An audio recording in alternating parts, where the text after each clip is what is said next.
The alarm bells rang through the Zephyrian warship as red lights flashed in every corridor. Commander Vextar's scaled hands moved quickly over the control panel as his yellow eyes focused on the display screen. A small human vessel floated dead in space, smoke pouring from its damaged engines. The ship looked like it had been in a fight and lost badly. "Sir, we are picking up one life sign," reported the communications officer. "The human ship appears to be completely disabled." Vextar nodded slowly. The Zephyrians had been at war with the humans for 3 years now, but they rarely captured prisoners alive. Most humans chose to fight until the end or destroy their own ships rather than surrender. This was an unusual opportunity. "Prepare a boarding party," Vextar ordered. "I want that human brought aboard alive. Handle him carefully. We need information about their military plans." 20 minutes later, the boarding team returned with their prize. Jake Morrison walked between 2 Zephyrian guards with his hands bound behind his back. He was tall for a human, with short brown hair and calm blue eyes. His military uniform was torn and dirty, but he held his head high as they marched him through the ship's corridors. The Zephyrian crew members stopped their work to stare at him.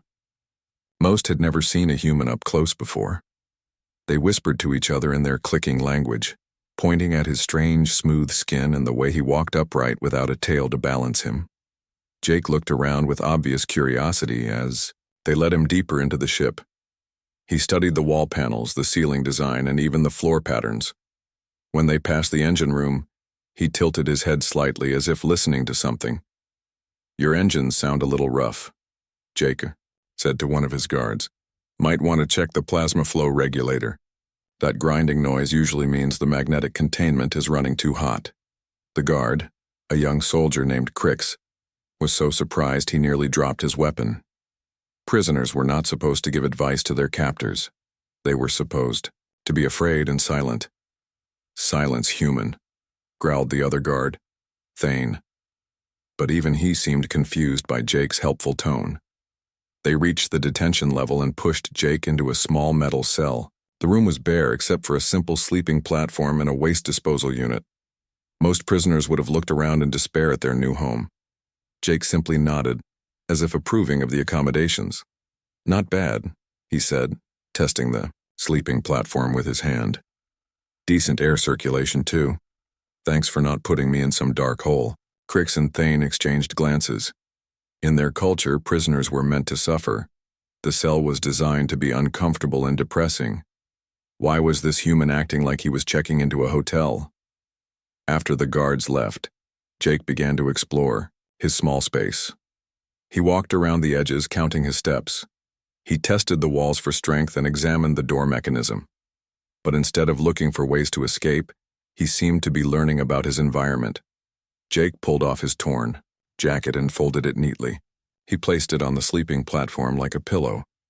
Then he began doing something the guards had never seen a prisoner do before. He started exercising. Jake dropped down and began doing push-ups on the metal floor. He counted each one out loud, in his human language. After 50 push-ups, he stood up and began doing jumping exercises. Then he did stretching movements that looked almost like a dance. Crix, who was watching through the cell door's small window, was fascinated. "What is he doing?" he whispered to Thane.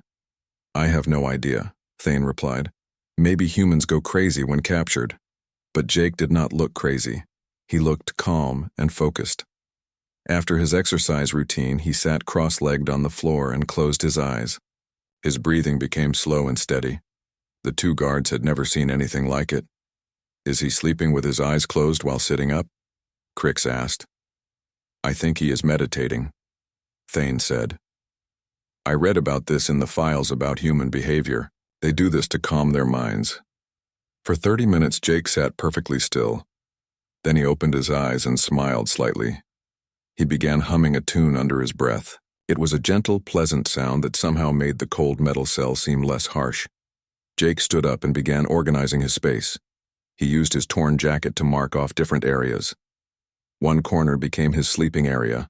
Another corner became his exercise space. He even designated a small area near the door as his thinking spot.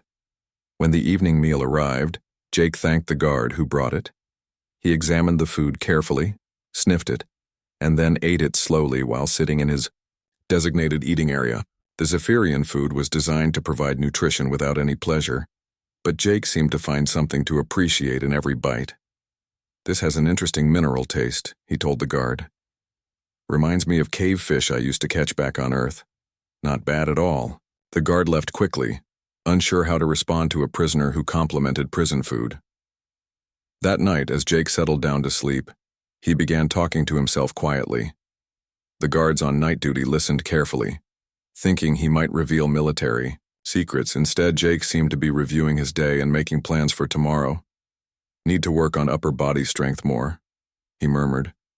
"That wall looks perfect for wall push-ups. Maybe I can figure out a way to do pull-ups using the door frame. Should also try to learn some of their language. Those clicking sounds probably follow some kind of pattern." Jake continued talking about exercise routines, language learning techniques, and ways to improve his small living space. He spoke like someone planning a vacation, not a prisoner facing interrogation and possible execution. Crix found himself leaning closer to the door to hear better. This human was planning to make improvements to his prison cell. He was treating his capture like an opportunity rather than a disaster. "Thane," Crix whispered to his partner. "Does this seem strange to you?" Thane nodded slowly. "In our training, they told us humans would try to escape or beg for mercy. They did not tell us they would try to redecorate their cells and plan exercise schedules." As Jake finally fell asleep, both guards remained alert and confused. They had captured what they expected to be a broken, desperate enemy. Instead, they had a prisoner who seemed more content and organized than many of their own crew members. Commander Vextar would want a full report in the morning. But how could they explain that their prisoner was behaving like he was on some kind of personal retreat, rather than facing the worst experience of his life? The human had been in their custody for less than 12 hours, and already he was changing everything they thought they knew about prisoners and captivity. The next morning, Commander Vextar sat across from Jake Morrison in the ship's interrogation room. The human looked well-rested and alert, which surprised the commander. Most prisoners spent their first night crying or planning desperate escape attempts. Jake had apparently slept like he was in his own bed. "State your name and rank," Vextar demanded in his deep, clicking voice. "Jake Morrison, Sergeant, Earth Defense Corps," Jake replied calmly. "Nice ship you have here, by the way. The artificial gravity system is really smooth, barely notice we're moving." Vextar's scaled face showed confusion. Prisoners were supposed to be afraid during interrogation. They were supposed to stutter and sweat. Jake was making conversation like they were meeting at a social gathering. "You will tell me about your military's plans in this sector," Vextar continued. Jake shook his head with a small smile. "Sorry, can't help you with that, but I can tell you about something much more interesting. Do you know that humans have this thing called weekends?" "What are weekends?" Vextar asked before he could stop himself. Jake's eyes lit up with enthusiasm. 2 whole days every week when we don't have to work. We can do whatever we want. Sleep late, go fishing, read books, visit friends, learn new skills. Just yesterday, before my mission, I was planning to spend my next weekend building a wooden table for my kitchen. Vexatar stared at him. In Zephyrian society, everyone worked every day except for official rest periods assigned by their superiors. The idea of choosing your own activities for 2 entire days seemed impossible. "You are lying," Vextar said. "No military would waste 2 days of every week." "It's not waste," Jake explained patiently. "People work better when they have time to rest and pursue their own interests. I know a pilot who spends her weekends painting pictures. She says it helps her think more clearly during combat missions." The interrogation continued for 3 hours, but Jake never revealed any military secrets. Instead, he talked about human culture with obvious love and pride. He described birthday parties where people chose their own guests and activities. He explained how humans could change careers if they wanted to try something new. "I was a carpenter before I joined the military," Jake said. "Built houses, furniture, playground equipment for kids. After the war ends, I'm thinking about becoming a teacher. Always wanted to work with children." Vextar felt a strange emotion he could not identify. In his society, individuals were assigned roles based on their physical characteristics and family background. The idea of choosing your own career path was revolutionary. When the interrogation ended, Jake was returned to his cell. Guards Crix and Thane were waiting to escort him back. During the walk, Jake continued his habit of commenting on everything he observed. "That maintenance panel is vibrating a little," he told Crix.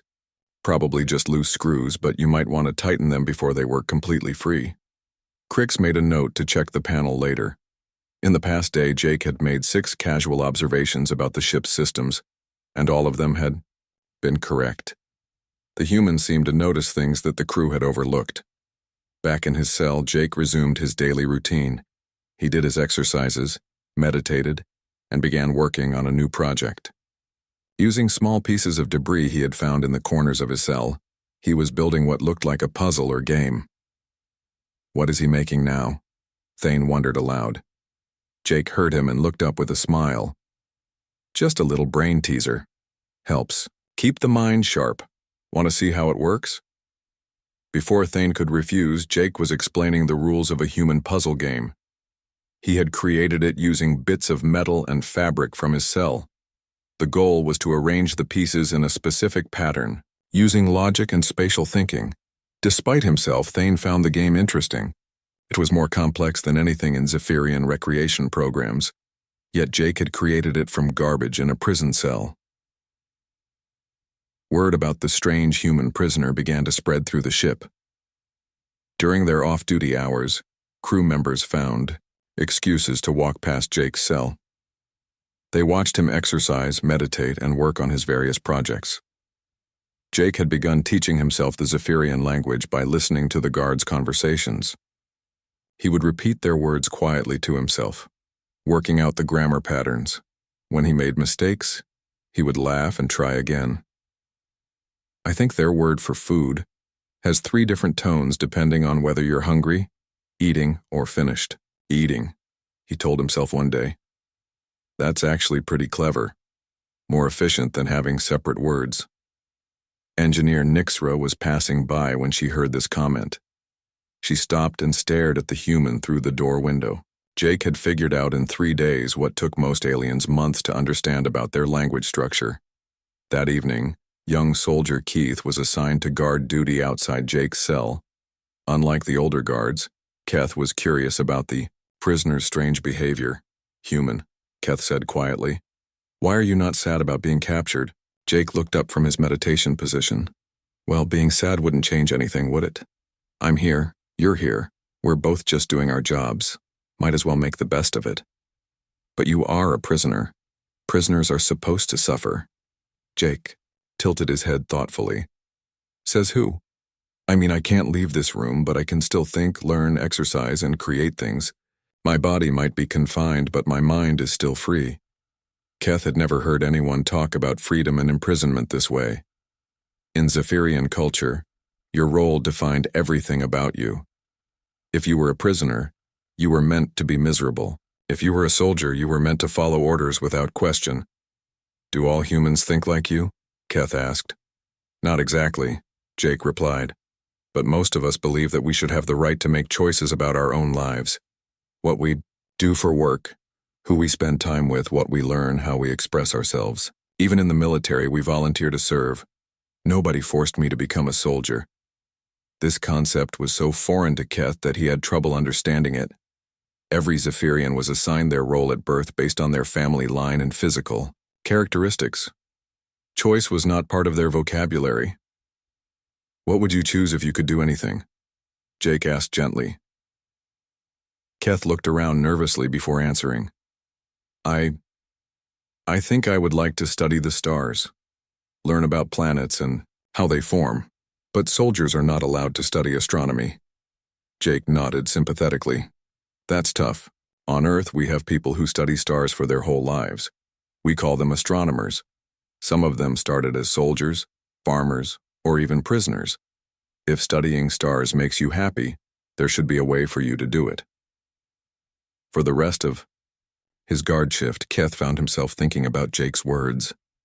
The idea that someone could change their life path based on their interests and desires was both exciting and terrifying.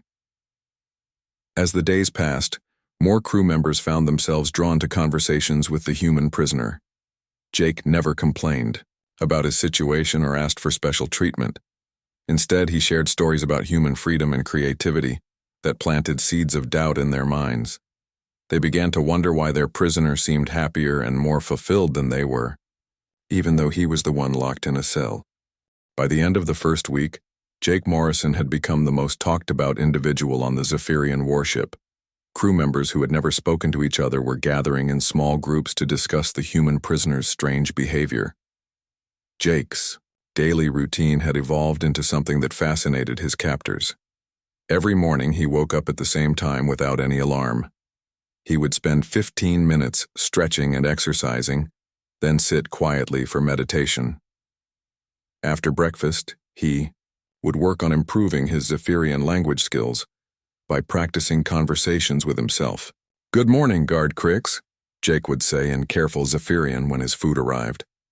"The weather control system sounds different today. Did someone adjust the humidity levels?" Crix had started looking forward to these morning conversations. Jake's observations about the ship were always accurate and often helpful. The human had noticed 3 minor technical problems that the engineering crew had missed during their routine inspections. "How do you know so much about our technology?" Crix asked one morning. Jake smiled while eating his breakfast portion. "Same basic principles as human technology, just different approaches. Good engineering is good engineering regardless of who builds it. Plus, I like figuring out how things work. It's like solving puzzles." This attitude puzzled Crix. In Zephyrian society, individuals only learned about their assigned specialties. A soldier was not supposed to understand engineering. An engineer was not supposed to know about food preparation. Jake seemed to be interested in everything.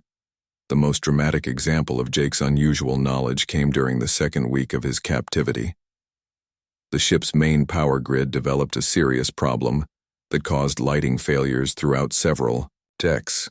Engineer Nixra and her team worked for 6 hours trying to locate the source of the malfunction. Jake was sitting in his cell when the lights flickered and went out. In the darkness, he listened carefully to the sounds coming through the walls. The ship's engines were running normally, but there was a strange humming noise that seemed to pulse every few seconds. When Guard Thane came to check on him with a portable light, Jake said, "Tell your engineer to check junction box 7 Alpha in the secondary power distribution center. That pulsing sound means one of the main relays is arcing. If they don't fix it soon, you're going to lose life support in the lower decks." Thane stared at him in the dim light. "How could you possibly know that?" "Same sound our ship made 3 months ago when we had a similar problem," Jake explained. "The pitch and timing are identical. Trust me, it's junction box 7 Alpha." Thane was so surprised that he actually ran to the engineering section to deliver the message. 20 minutes later, Engineer Nixra herself came to Jake's cell with several other crew members following behind her. "The human was correct," she announced. "Junction box 7 Alpha had a failed relay that was exactly as he described. We would have found it eventually, but his information saved us hours of diagnostic work." Jake looked up from his evening meditation. "Glad I could help. Nothing worse than being stuck in the dark when you're trying to work." Nixra studied him carefully. "You have no formal training in Zephyrian engineering systems. How did you diagnose our problem so quickly?" "Experience and curiosity," Jake replied simply. "I've worked on dozens of different types of ships and machinery. After a while, you start to recognize patterns. A failing relay sounds the same whether it's human-made or alien-made." The engineering crew exchanged glances. They had specialized training that took years to complete. Yet this human prisoner had solved their problem in minutes just by listening and thinking. It challenged everything they believed about expertise and knowledge. Word of Jake's technical insights spread quickly through the ship. Soon, crew members from different departments began finding reasons to walk past his cell. They would stop and ask him questions about their work, pretending it was just curiosity. Jake was always happy to share his thoughts and ideas. He talked with the food service crew about nutrition and meal planning. He discussed maintenance schedules with the cleaning staff. He even helped the communications officers understand some of the idioms and slang expressions they intercepted from human broadcasts. In human military, when someone says Charlie Foxtrot, they're not talking about a person named Charlie or dancing, Jake explained with a grin. It's code for a situation that has gone completely wrong. Polite way of saying things are messed up. But it was Jake's conversations with the younger crew members that had the most impact. Soldiers like Keth began visiting his cell during their off-duty time, asking questions about human society and culture. Tell me more about these hobbies humans have, Keth requested during one of these informal talks. Jake leaned against the wall of his cell, happy to share. Well, hobbies are things people do just because they enjoy them, not for work, not because someone orders them to, just for personal satisfaction. Some people collect things like stamps or rocks. Others build model ships or grow flowers. My neighbor back on Earth raises racing pigeons as a hobby. Racing pigeons? Keth's eyes widened with interest. Birds that can fly incredibly fast and far, then find their way back home. People train them and compete to see whose pigeon is fastest. My neighbor spends hours every day working with his birds, not because anyone pays him, but because he loves watching them fly. Keth tried to imagine having that kind of freedom. What would happen if someone wanted to change from racing pigeons to growing flowers? They would just do it, Jake said simply. Maybe sell their pigeons and buy seeds and garden tools instead. It's their choice. This concept of personal choice was spreading through the ship like a virus. Crew members began questioning aspects of their lives they had never thought about before. Why were they assigned to specific roles without any input? Why couldn't they pursue interests outside their designated specialties? Why did their prisoner seem to have more personal freedom while locked in a cell than they had while serving on their own ship? The most dramatic moment came when Soldier Keth approached Commander Vextar with an unprecedented request. Sir, I would like permission to study astronomy during my off-duty hours. Vextar's scaled features showed complete shock. Soldiers do not study astronomy. That is for the science caste. You are from the warrior caste. Your role is combat, not stargazing. But sir, the human prisoner says that on Earth, people can choose to learn about subjects that interest them. He says knowledge makes someone more valuable, not less valuable. Vextar felt a chill run down his spine. The human's ideas were spreading to his crew. Jake Morrison had not tried to escape, stage a rebellion, or even cause trouble. Instead, he had done something far more dangerous. He had made the crew members want things they had never wanted before. That night, Vextar stood outside Jake's cell, watching the human read a technical manual he had requested from the ship's library. Jake looked completely content, absorbed in learning about Zephyrian engineering principles. Human, Vextar said quietly. What are you doing to my crew? Jake looked up with genuine surprise. I'm not doing anything to them. We just talk sometimes. They ask questions about Earth and I answer honestly. You are making them dissatisfied with their lives.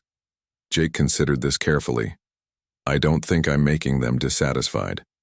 I think I'm helping them realize they were already dissatisfied. They just didn't have words for what they were feeling before. Vextar stared at him for a long moment.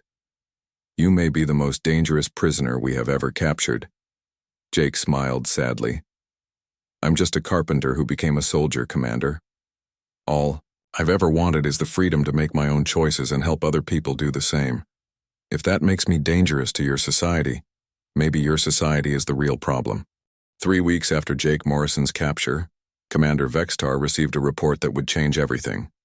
It came from his own security chief and was marked with the highest priority codes. Sir, Security Chief Zoltan announced as he entered the commander's quarters, we have a situation that requires your immediate attention. It concerns the human prisoner. Vextar looked up from his daily reports, expecting to hear about an escape attempt or security breach. What has the human done now? That is the problem. Sir, he has done nothing, but his presence is creating unprecedented disruption among the crew. Zoltan activated a portable display screen and showed Vextar a series of recorded conversations. The recordings showed crew members throughout the ship talking in small groups during their off-duty periods. But instead of discussing normal, topics like duty assignments or ship operations. They were talking about concepts they had learned from the human prisoner. "Listen to this conversation from yesterday," Zoltan said, playing an audio recording. The voices belonged to junior engineers Kekstal and Morven. "The human says that on Earth, engineers can become doctors if they want to study medicine," Kekstal was saying. "Or they can become artists, teachers, even farmers. No one forces them to stay in the same job their whole lives." "But that would be chaos," Morven replied. "If everyone could change roles whenever they wanted, how would society function?" "The human says it functions better because people do work they actually care about. He told me about a human who was assigned to be a soldier, but always wanted to be a cook. After his military service, he opened a restaurant and became famous for his food." Vextar felt his stomach tighten as he listened. These ideas were spreading like a disease through his carefully ordered crew. "Show me more," he commanded. Zoltan played recording after recording. In each one, crew members were discussing human concepts of personal freedom, individual choice, and self-determination. They talked about hobbies, career changes, and the right to pursue personal interests. Most disturbing of all were the recordings from the ship's youngest crew members. Soldiers, technicians, and service workers who had never questioned their assigned roles were now openly wondering why they couldn't choose different paths. "The human has not encouraged rebellion or tried to convert anyone to human beliefs," Zoltan continued. "He simply answers questions honestly when crew members ask him about his culture. But the effect is the same as if he were actively recruiting." The final recording was the most shocking. It showed a group of 15 crew members from different departments meeting in a storage bay during their sleep period. They were led by guard Crix, who had spent more time with Jake than anyone else. "We have all heard the human describe life on Earth," Crix was saying to the group. "We have seen how content and creative he remains even while imprisoned. I ask you to consider this question. Who is truly more free? The human in his cell or us in our assigned roles?" The group discussed this question for over an hour. They talked about how Jake had privacy in his cell, time for personal reflection and growth, and freedom from mandatory duties. They compared this to their own lives of constant assignments, rigid schedules, and no personal time. "The human spends his days learning, exercising, creating, and thinking about whatever interests him," said engineer Nixra. "When did any of us last have time to pursue a personal interest or learn something just because we were curious about it?" "Never," replied young soldier Keth. "We work, we sleep, we follow orders. The human lives a richer life as our prisoner than we do as free individuals." Vextar stopped the recording and sat in stunned silence. His crew was beginning to see their prisoner as more free than they were.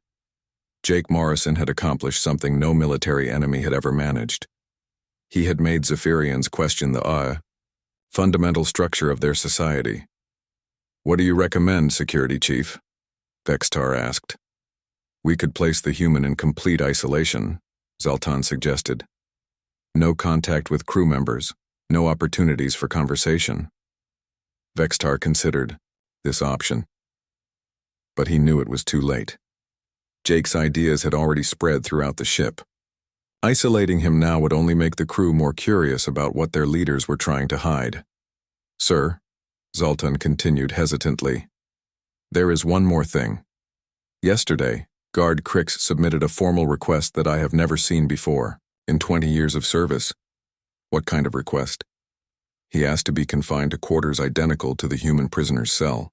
He wants the same privacy, the same freedom from duties, and the same time for personal development that the human enjoys." Vextar stared at his security chief in disbelief. "One of our own guards wants to become a prisoner?"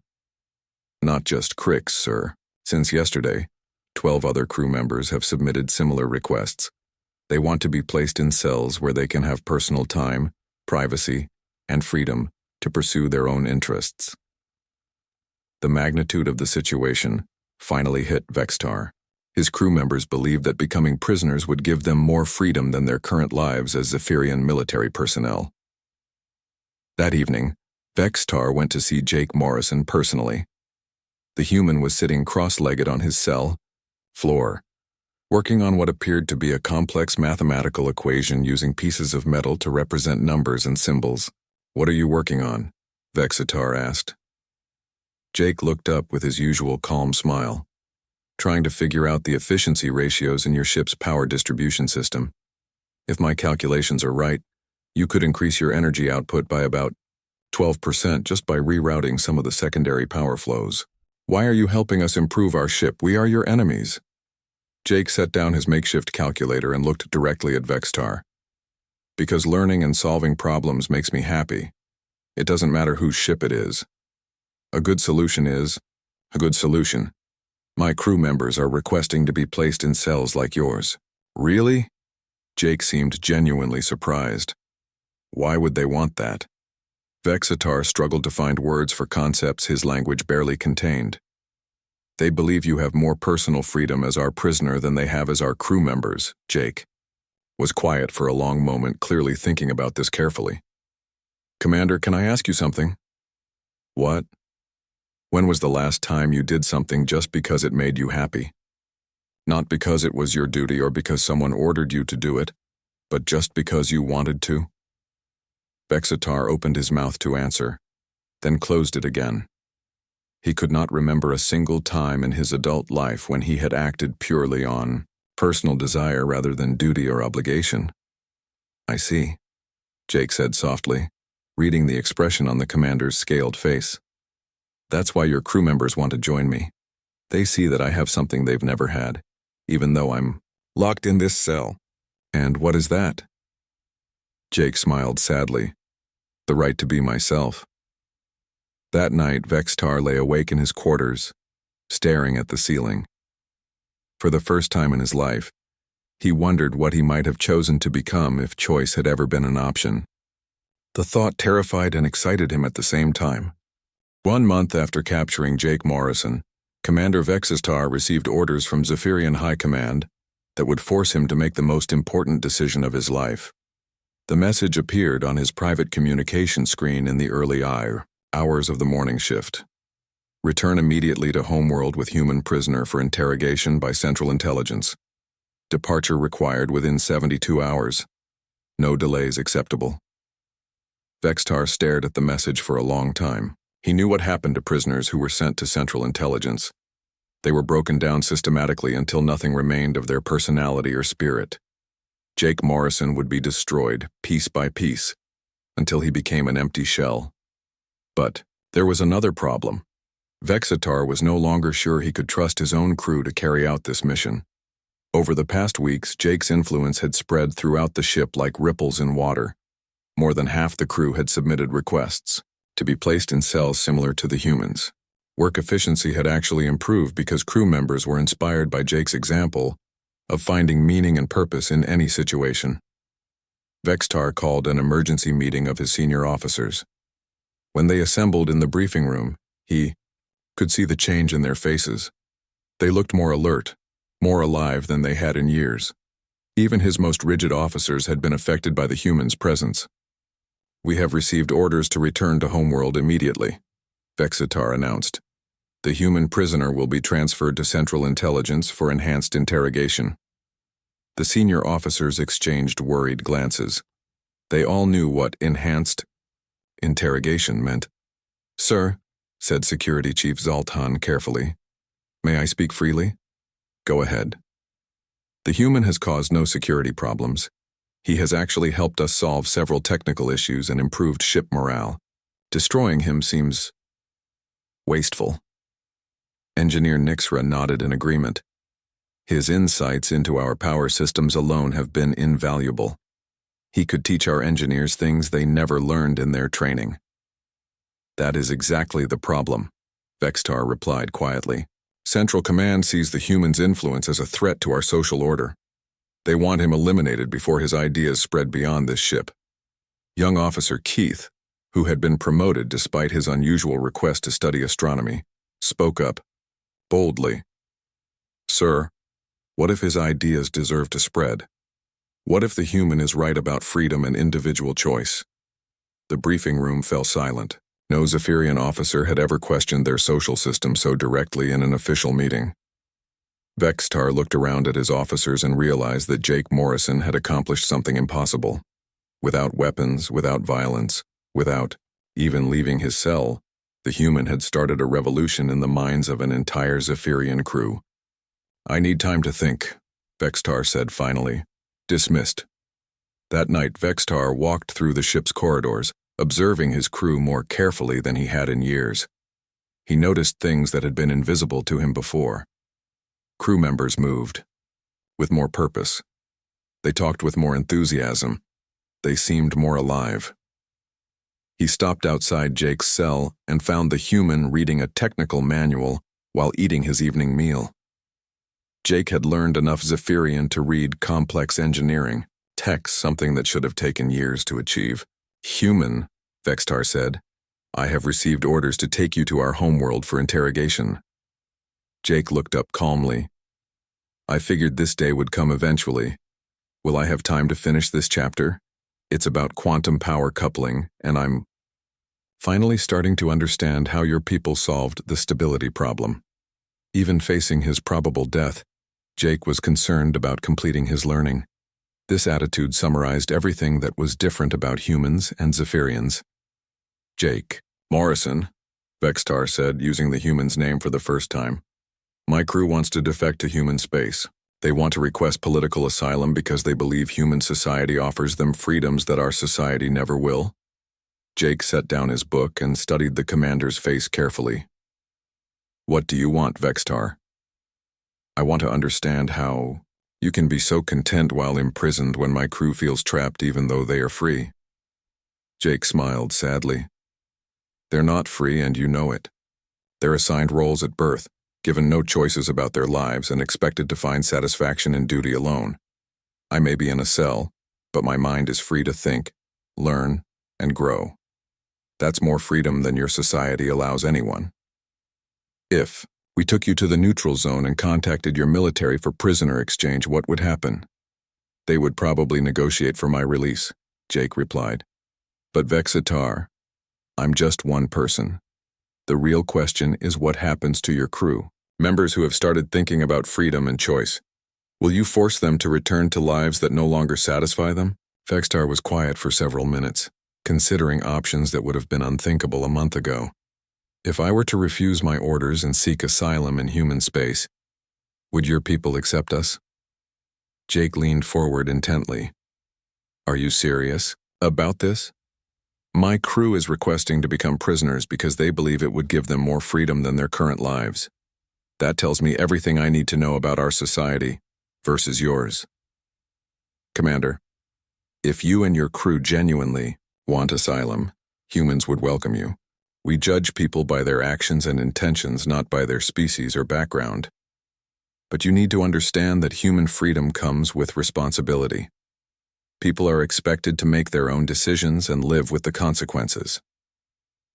Would there be opportunities for individuals to choose different careers?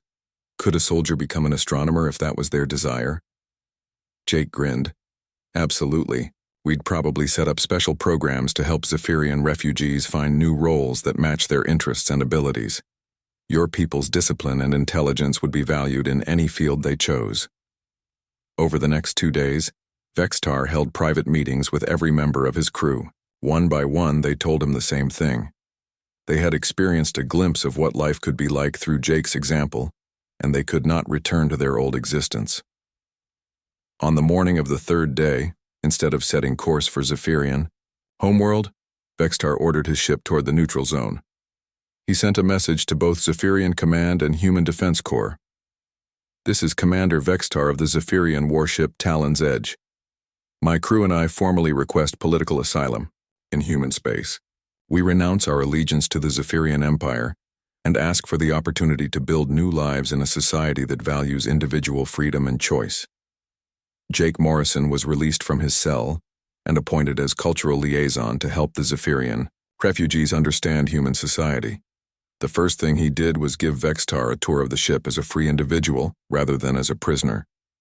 "Strange," Vextar observed as they walked through the corridors together. "The ship looks exactly the same, but everything feels different." "That's because you're seeing it through free eyes now," Jake explained. "When people have choices about their lives, even familiar places look full of new possibilities." 6 months later, Jake Morrison stood in a small classroom on a human colony world, teaching carpentry skills to a mixed group of human children and young Zephyrian refugees. At the back of the room, former Commander Vextar sat at a student desk learning to paint landscapes with watercolors. "Teacher Jake," asked a young Zephyrian named Keth, who was now studying to become an astronomer while taking carpentry as a hobby. "Do you think we would have found our freedom eventually without your help?" Jake looked around the classroom at humans and Zephyrians working together on their chosen projects. "I think everyone deserves freedom, Keth. Sometimes it just takes one person asking the right questions to help others realize what they're missing. You didn't need me to become free. You just needed permission to want what you already deserved." Then in the corner of the room, Vextar held up his first completed painting. It showed a simple scene of a wooden house surrounded by trees, but to him it represented something revolutionary, the right to create beauty just because it made him happy. The human prisoner had set them all free, not by escaping from his cell, but by showing them that true freedom comes from within. Sometimes the most powerful revolution is simply helping people realize they have choices they never knew existed.